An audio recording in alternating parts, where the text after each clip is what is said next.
Ya, selamat siang. Assalamualaikum warahmatullahi wabarakatuh. Kembali bergabung bersama kami di Media Center Satgas Penanganan COVID-19.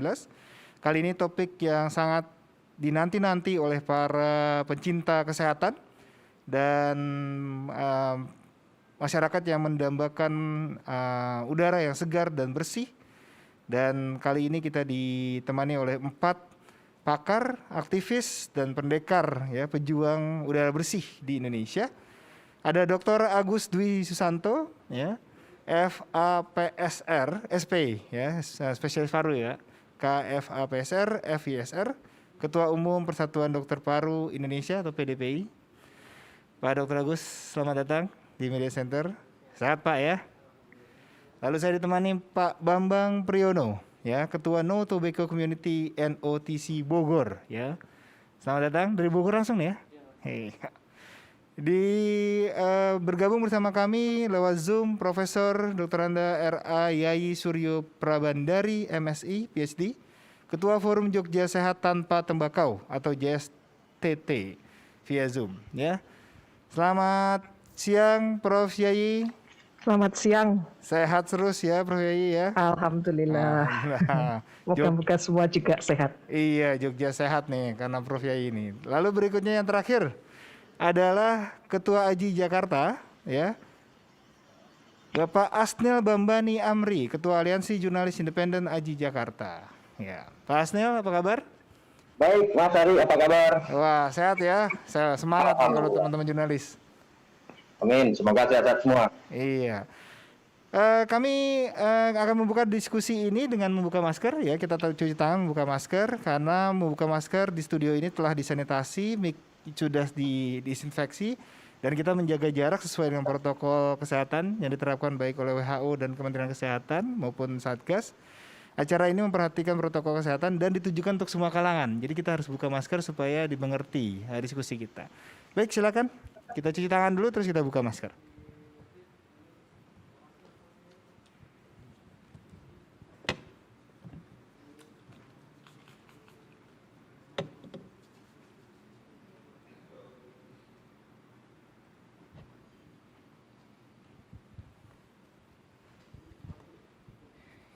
Iya, baik, terima kasih. Kita mulai diskusinya ya dengan tentunya informasi yang menarik, temuan terkini. Mungkin silakan mic-nya dari Dr. Agus. Dok, apakah ini topiknya menarik nih? Apakah perokok itu punya risiko yang lebih tinggi ketika kena COVID atau sebelum kena COVID-19 gitu? Ya, terima kasih Mas. Assalamualaikum warahmatullahi wabarakatuh. Waalaikumsalam warahmatullahi. Topik kita siang ini memang menarik ya, tapi ada dua yang mesti kita tekankan. Yang pertama adalah apakah seorang perokok termasuk perokok pasif itu meningkatkan resiko terjadi infeksi COVID pada dirinya. Dan yang kedua, apakah seorang perokok itu bisa meningkatkan transmisi COVID kepada orang lain. Jadi ini harus ditekankan karena dua-duanya mesti menjadi bahan yang diketahui oleh masyarakat ya. Oke, mungkin bisa disampaikan slide saya cukup banyak tapi ada beberapa poin-poin yang harus bisa saya sampaikan. Jadi yang pertama adalah seorang perokok meningkatkan resiko terinfeksi COVID-19 itu sudah banyak jurnal-jurnal ya. Slide yang lanjutan yang seterusnya bisa dilanjutkan. Jadi perokok itu risikonya sudah jelas ya, risiko kesehatannya. Nah, itu bisa dilihat bahwa dalam studi-studi yang ada terlihat bahwa seorang perokok itu terjadi infeksi COVID hampir 2 sampai 5 kali yang lebih tinggi ya. 5 kali lebih tinggi dibandingkan bukan perokok. Ya, itu sudah ada studi-studinya. Nah, terus kemudian ada 4 hal yang dapat jawab bahwa kenapa seorang perokok meningkatkan resiko terjadi COVID ya. Oh, kenapa Pak? Yang pertama adalah karena pada seorang perokok itu terdapat reseptor yang namanya ACE2 dan kita ketahui reseptor ACE2 ini adalah tempat duduknya virus SARS-CoV-2 di saluran nafas ataupun organ-organ lain yang ada di tubuh kita apabila terinfeksi oleh COVID. Hanya pada perokok nih ya.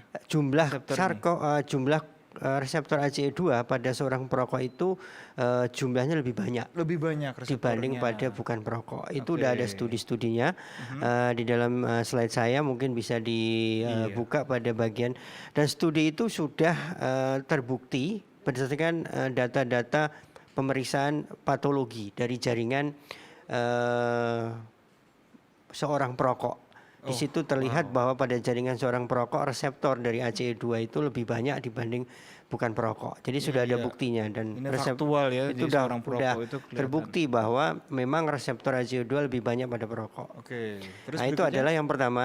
Yang kedua adalah bahwa seorang perokok, asap rokok itu sudah terbukti dapat menurunkan sistem imunitas, ya.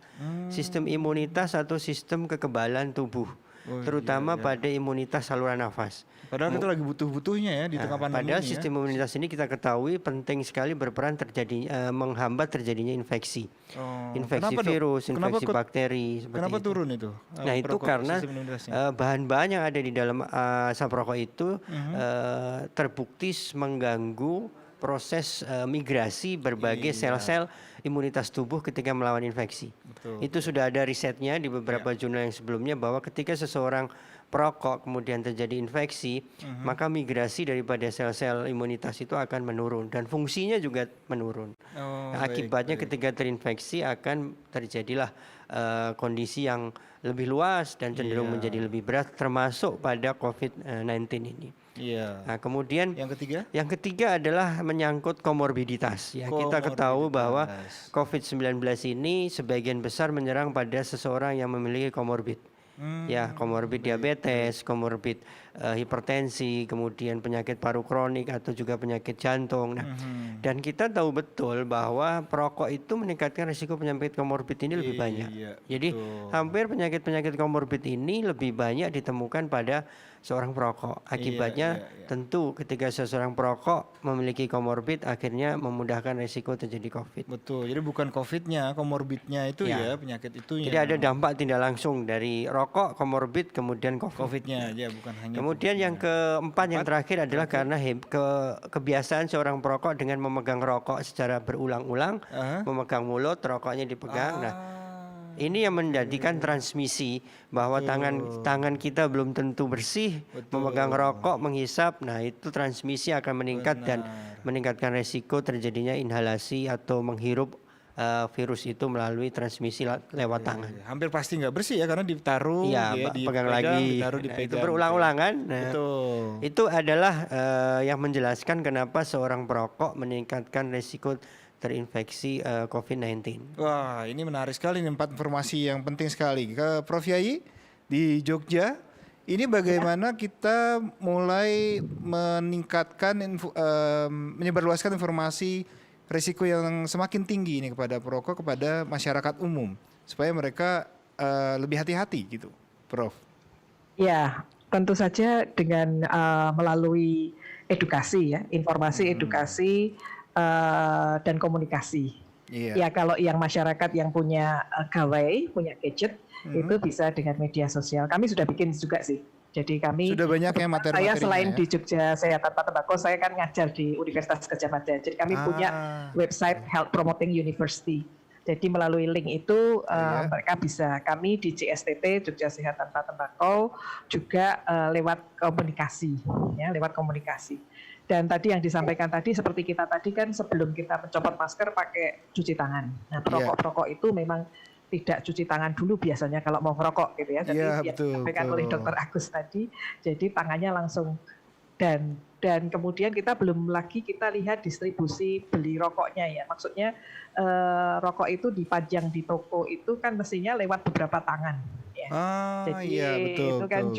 juga perlu. Jadi kita perlu mensosialisasikan. Ya, kemudian kalau untuk yang masyarakat kami di Jogja itu masih juga punya masyarakat yang gawainya itu mungkin satu rumah cuma satu, ya, atau sama sekali tidak punya handphone, gitu ya. Sehingga ini ya memang perlu ada dialog dengan beberapa pemuka masyarakat. Kami di Jogja mempunyai banyak kelurahan dengan rumah sehat, rumah bebas asap tembakau, RBAR namanya, rumah bebas asap rokok. Rumah bebas asap rokok dan sudah lebih dari 150-an kelurahan.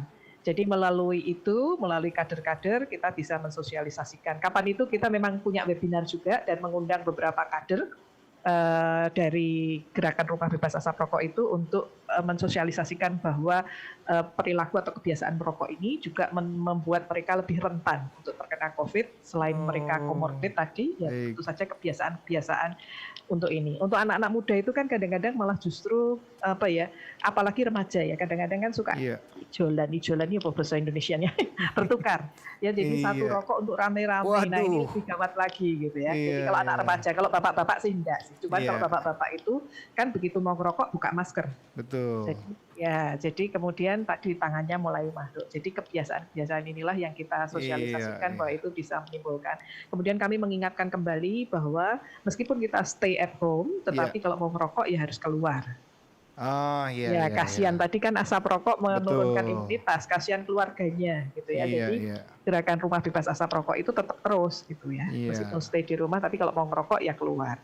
Jadi jangan-jangan rumah bebas asap rokok dan kelurahan tadi ya 150 kelurahan lebih ya. Itu yang membantu Yogyakarta sekarang kalau secara zonasi itu daerah yang kuning ya, bahkan banyak yang hijau ya, Prof ya. Iya, karena saya lihat memang pada saat digelarkan bahwa kita harus jaga jarak, kemudian harus di rumah itu kan sultannya sendiri sebagai gubernur ngomong. Dan ngomongnya juga di media sosial, Mas. Dan orang Jogja itu ya lumayan lah. Kan kita pendatangnya pada tidak ada nih. Turisnya nggak ada, mahasiswanya kan suruh pulang ya karena kita daring kan. Sehingga Jogja itu kalau tidak ada dua kelompok itu aman sebetulnya. Gitu. Ya, tapi yang agak merah itu tempat saya, daerah tempat tinggal saya, Sleman. Itu yang paling merah. Itu memang karena banyak pendatang dan banyak hampir 70% universitas ada di daerah Sleman. Dan kemudian terbanyak tuh katanya Mudah-mudahan dengan komunikasi yang luas tadi makin mengerti bahwa risikonya bukan hanya risiko perokok itu bukan hanya kesehatan pribadinya, tapi tadi ya perpindahan virusnya ya. Karena perilaku mereka ya. Smoking, Ya betul. Oke, baik Prof Yayi, sebentar dulu kita ke Bogor dulu ya. Kita tanya Mas Bambang nih ya. Boleh dilihat? Oke, kenapa Bogor itu daerah yang sebenarnya banyak pendatang tadi ya, banyak orang, padat juga penduduknya. Ini malah mendeklarasikan atau berniat untuk menjadi daerah yang ini ya, bebas asap rokok ya. Nah itu kan tantangannya besar sekali tuh. Kira-kira di mana optimismenya atau peluang baiknya yang ada di Bogor? Ya, dari Kota Bogor ya. Di Kota Bogor itu kan sudah diberlakukannya kawasan tanpa rokok dengan adanya Perda Kawasan Tanpa Rokok ditambah dengan komitmen yang kuat dari Wali Kota Bogor yaitu Wali kotanya Bapak Bima Arya. Pelari ya, jadi nggak ngerokok pasti ya. Pelari dan tidak merokok dan kita mungkin udah dapat kabar pada awal-awal pandemi itu beliau Pak Bima itu dapat positif ya, positif COVID dan alhamdulillah saat itu Pak Bima tidak mendapatkan gejala-gejala yang parah. Beliau mengatakan, saya pernah menghadiri dalam webinarnya bahwa beliau mengatakan tidak ada gejala-gejala yang parah karena beliau salah satunya tidak merokok, begitu. Makanya dengan komitmennya beliau tidak merokok, terus menjadikan daerah Kota Bogor itu menjadi percontohan percontohan dalam kawasan tanpa rokok, dalam implementasinya semuanya. Makanya sangat berkomitmen dan menjadikan Kota Bogor sangat optimis dalam menjadikan kota tanpa rokok. Jadi ada peluang karena pemimpinnya ini ya sangat semangat sekali, ya, komitmen sekali. Tapi kan itu banyak sekali di kepadatan ya di Kota Bogor yang banyak orang merokok ya terutama di ruang terbuka gitu ya. Itu kira-kira bagaimana nanti menyadarkan mereka atau memulai mempromosikan supaya tidak merokok di ruang terbuka? Iya, sebenarnya kalau dalam kawasan tanpa rokok itu tidak boleh merokok di tempat-tempat tertutup. Kalau di tempat terbuka kayak misalkan di jalanan itu tidak boleh, kecuali tempat-tempat yang ditentukan kayak misalkan taman-taman kota itu sudah diatur memang tidak boleh. Itu biasanya sudah ada di situ park ranger di sana. Oh, Park ranger ada yang selalu park mengingatkan ranger. gitu untuk orang yang tidak merokok. Iya, gitu. iya. Jadi ada yang menegakkan disiplinnya ya di Iya. sana ya. Nah, persis itu adaptasi kebiasaan baru ini harus ditegakkan lewat penegak disiplin juga ya. Iya. Iya. Gitu. Baik, jadi ini berita baik juga ya dari Bogor ya. Mudah-mudahan Bogor sukses nih ya. Iya, amin. Kita coba juga ke komunitas atau kelompok yang risikonya tinggi dan banyak mempraktekkan merokok nih. Teman-teman jurnalis ya. Mas dari Aji, ya, bagaimana ikut mempromosikan budaya bersih sehat ini di kalangan jurnalis? Nah, ini agak menantang kayaknya ya. Silakan. Selamat siang Mas Prof. Agus, Prof. Yai, dan Mas Bambang, dari Bogor, Pak, mohon maaf. Mas Bambang. Kita dari AJI itu sebenarnya adalah kelompok rentan sebenarnya ketika kondisi COVID, dan teman-teman mungkin paham, banyak juga teman-teman jurnalis yang juga merokok. Tuh. Dan saya dulu perokok sampai 2014, tapi dari 2014 saya sudah berhenti sampai sekarang. Nah, jadi saya hafal betul bagaimana merokok, adiksi merokok itu bagaimana. Iya. Saya hafal betul. Salut Nah, dan selamat nih Mas. dan mungkin saya coba bercerita aja kan, ya yang jelas merokok itu kita tidak bisa pakai masker.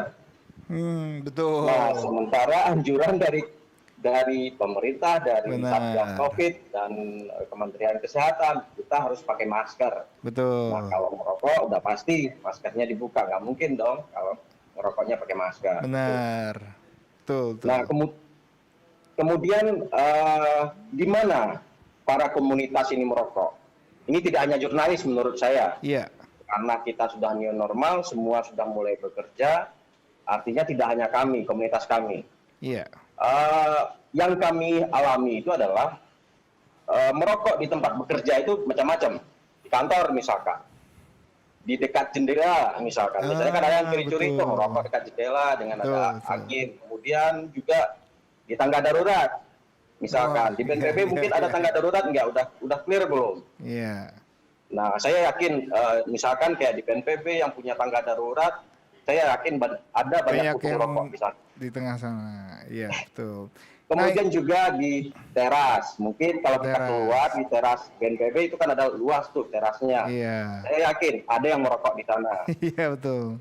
Kemudian di kafetaria, Iya. kemudian di taman, Iya. dan pasti itu adalah area-area untuk merokok. Walaupun kemudian sudah ada aturan, Iya. itu adalah kawasan dilarang merokok. Iya. Nah, kemudian tadi Prof. Agus juga sudah menjelaskan, saya rasa sudah lengkap ya bagaimana perokok itu nggak mungkin dong cuci tangan pakai hand sanitizer untuk ambil rokok. Iya. Kemudian pinjam korek dong, gitu. Iya. Pasti Cuci korek tangan ini dulu akan mungkin ya. berpindah tangan. Iya. Kita nggak tahu yang punya korek sebelumnya ini sudah bersih, terbebas dari virus atau tidak. Kita nggak Iya. tahu karena dia nggak tes swab, Betul. gitu kan. Nah, Pak, Jadi nggak pasti. Mas Asnil, saya Ya. mau tanya, ini optimis gak bisa memulai gerakan ini dari jurnalis bahkan? Ya kan jurnalis tuh banyak sekali yang terlihat sambil menunggu berita ya merokok terus berkerumun ya tadi ya nggak mungkin cuci tangan gitu ya pas pinjam korek dan lain-lain tadi. Iya, kalau untuk AJI kebetulan di Aliansi Jurnalis Independen itu sudah ada protokol kesehatan. Kita organisasi jurnalis, mungkin satu-satunya yang punya protokol kesehatan hanya kami. Betul. Dan 500 anggota AJI di Jakarta, alhamdulillah tidak ada laporan ke saya, Iya. ada yang positif COVID. Oh, Itu alhamdulillah. untuk anggota AJI ya. Iya. Karena kami salah satu protokol kesehatan yang pointernya itu adalah jurnalis yang merokok itu kita minta tidak liputan COVID ke lapangan atau keluar kantor. Oh, baik. Karena ya tadi dijelaskan Risikonya Prof. Agus tinggi. tadi, di Iya. Prof. Yai tadi, karena dia adalah kelompok rentan yang bisa tertular dari manapun. Baik. Kemudian kita juga menganjurkan dia tidak merokok atau berhenti merokok Iya, baik. dan melakukan gaya hidup sehat. Itu yang anjuran yang kita keluarkan untuk anggota. Lagi-lagi itu untuk anggota, tetapi bisa diadopsi oleh Iya. organisasi lain instansi lain. Kalau nggak salah BNPB juga mengadopsi itu. Betul, betul. Di Terima kasih. media center rules-nya itu ada kok. Tadi saya lihat. Iya, betul. Mas Haris, terima kasih Mas Asnil, terima kasih banyak itu walaupun seruannya, himbauannya praktis gitu ya, tapi ternyata dampaknya luar biasa tuh ya. Yang merokok tidak usah meliput lapangan. Kita ke Dr. Agus. Emang berapa besar komunitas perokok? Dan kalau mereka mulai mengadopsi adaptasi kebiasaan baru, artinya harus cuci tangan, harus pakai masker, ya, berarti kan kemungkinan mereka harus menurunkan praktek merokoknya ya, dokter ya. Itu seberapa besar potensi merubah insiden COVID ya, penyebaran COVID di Indonesia? Ya, kita kan belum punya angka ya, tapi nggak bisa juga meraba-raba sekitar berapa persen karena kita tidak punya data. Tetapi kalau kita lihat bahwa resiko terjadinya COVID-19 pada perokok berdasarkan literatur itu mortalitasnya itu cukup tinggi, Mas. Tinggi. Jadi kalau perokok itu yang kena COVID dan meninggal itu sekitar 25% ya. 25%. Sedangkan mortalitas umum kan kalau di dunia sekitar 5%. Iya. Jadi memang perokok itu lebih tinggi untuk meningkatkan resiko terjadinya COVID yang berat sampai meninggal. Itu angka dunia apa ya? Jadi dari 5% mortalitas itu 25%. Bukan, kalau mortalitas dunia untuk COVID kan 5%, seluruh dunia ya. Nah kemudian ada jurnal di internasional yang mengatakan kalau seorang perokok itu kena COVID mortalitasnya 25%. Oh, jadi 5 kali lipat. Perokok itu kemungkinannya jadi lebih tinggi. Nah sekarang kalau tapi kembali dok, itu populasi Indonesia besar kan ya perokok di Indonesia? Perokok kita di Indonesia untuk laki-laki itu kan sekitar 69%. Waduh, untuk laki-laki ya. Seluruh laki-laki di Indonesia. Seluruh laki-laki di Indonesia. Iya, jadi itu cukup tinggi. Kalau pola hidup sehat kita jalankan, kemudian protokol kesehatan kita jalankan, tentunya dapat menurunkan untuk terjadinya transmisi infeksi COVID melalui merubah kebiasaan pola merokok ini akan cukup signifikan. Tapi saya nggak bisa sampaikan berapa persen ya. Iya, betul, kita nggak punya data itu. Soalnya. Tapi tentunya ya pertama bisa mengurangi kemungkinan mortalitasnya semakin rendah ya. Dan pada saat yang sama mengadopsi adaptasi kebiasaan baru ya. Pakai masker terus gitu ya, menjaga jarak terus dan mencuci tangan terus gitu ya. Ya, setuju. Nah ini penting sekali nih informasi ini, mudah-mudahan kita bisa sebarluaskan dan didengarkan banyak masyarakat di Indonesia. Kalau di Bogor kira-kira bagaimana memberitahukan bahwa di masa pandemi ini sebaiknya turunkan atau bahkan berhenti merokok gitu misalnya. Ada cara yang efektif? Ya, sebenarnya ini bukan hanya untuk di wilayah Bogor ya, tetapi untuk keseluruhan di Indonesia bahwa kalau tadi kita udah dengar bahwa bahaya merokok itu memang dalam kandungan rokok pun memang sudah tidak baik ya, sudah isinya racun semua lah. Nah, kalau dari kami LSM Notisi bukan hanya di Kota Bogor tapi untuk keseluruhannya dalam hal merokok di pandemi ini kita lebih baik berhenti merokok. Nah, sesuai dengan tema talkshow ini, apakah merokok itu bisa berkontribusi dalam penularan COVID. Nah, maka solusi yang paling baik dan satu-satunya mungkin tidak bisa ditawar-menawar lagi untuk para perokok ya berhenti merokok. Kalau ya itu, kalau memang tidak bisa ya itu pilihan buat para perokok. Toh tadi udah dijelaskan bagaimana bahayanya dan lain sebagainya. Terus mungkin ini itu untuk kepada para perokok. Ada juga usulan kami atau saran rekomendasi kami dari pegiat tobacco control itu untuk pemerintah, kita untuk menjaga penularan COVID ini kan pakai masker, jaga jarak, terus cuci tangan. Ditambahkan satu lagi yaitu tidak merokok. Jadi dari protokolnya ditambahkan menjadi 4 bukan hanya 3 dengan pakai masker, tidak cuci tangan dan jaga jarak aja, tetapi ditambahkan dengan tidak merokok. Itu akan bisa lebih berdampak mungkin lebih baik ya, karena kampanyenya saya lihat kampanye protokol kesehatan ini sangat masif sekali, orang langsung hafal aja gitu kan dengan AKB ini. Nah, dengan ditambahkan tidak merokok itu ya bisa lebih kuat lagi. Ya. Dan mungkin saran untuk ke pemerintah daerah yang belum punya peraturan daerah, maka segera buat peraturan daerah atau perwali atau perbub tentang kawasan tanpa rokok itu, dan juga kalau yang sudah punya harus ditegakkan dan diimplementasikan gitu tentang kawasan tanpa rokok. Saya terakhir ya, kabarnya kemarin kirim surat ya ke Presiden. Itu isinya tentang apa? Ya kami itu terdiri dari masyarakat sipil, organisasi profesi, akademisi, itu di seluruh Indonesia ya, kita berkumpul semuanya dan mengirimkan surat ke Presiden. Isinya pertama yaitu untuk mengkampanyekan lebih gaung lagi terkait tobacco control. Itu salah satunya. Kedua untuk meratifikasi FCTC itu. FCTC.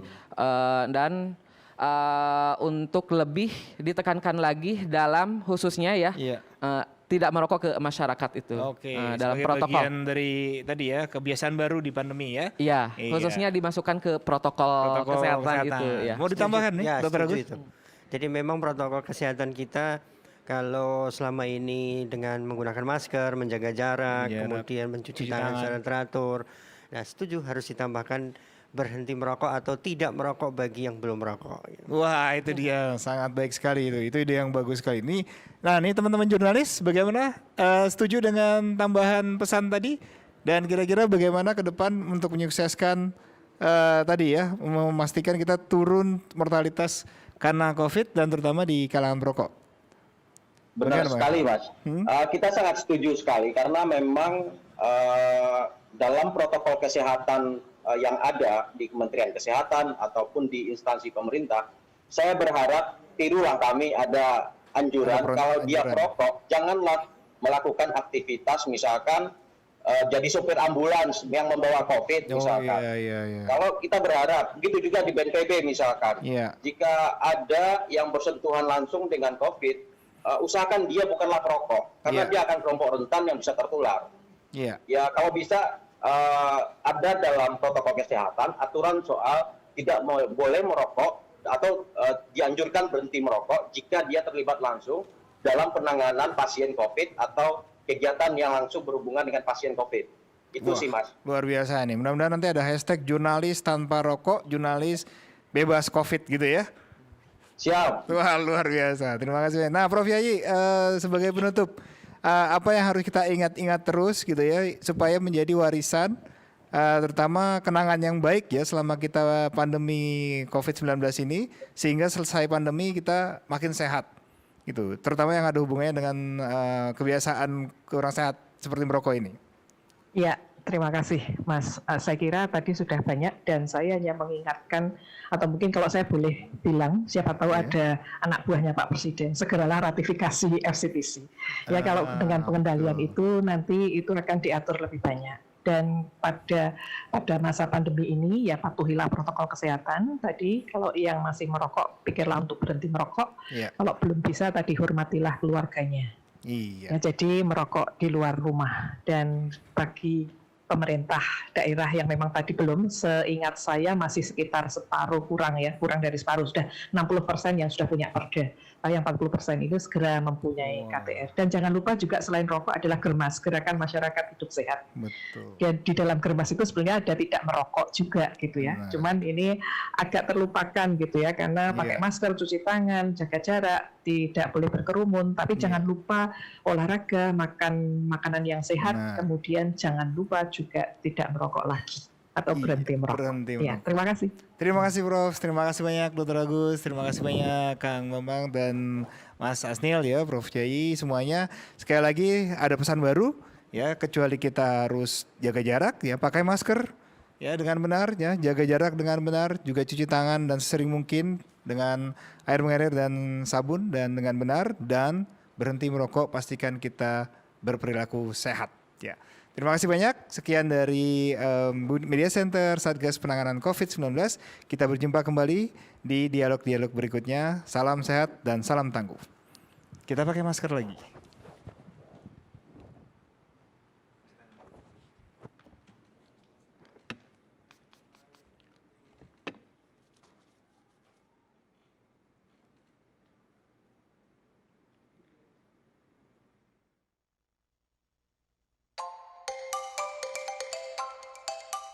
Virus SARS-CoV-2 yang menyebabkan COVID-19 tidak dapat dilihat. Oleh karena itu, memakai masker menjadi salah satu cara efektif mencegah penularan. efektivitas memakai masker dengan baik dan benar dapat menekan peluang penularan lebih dari 50%. Sebelum memakai masker, cuci tangan pakai sabun dan air mengalir minimal 20 detik. Pasang masker untuk menutupi mulut dan hidung dan pastikan tidak ada sela antara wajah dan masker. Hindari menyentuh masker saat digunakan. Masker kain dapat dipakai maksimal hanya 4 jam dan harus diganti dengan masker baru dan bersih apabila masker yang dipakai basah atau lembab. Pemakaian masker hanya efektif apabila kita menerapkan protokol kesehatan lainnya dengan disiplin. Mari berupaya agar pandemi dapat segera kita lalui. Kita pasti bisa. Salam sehat dari saya.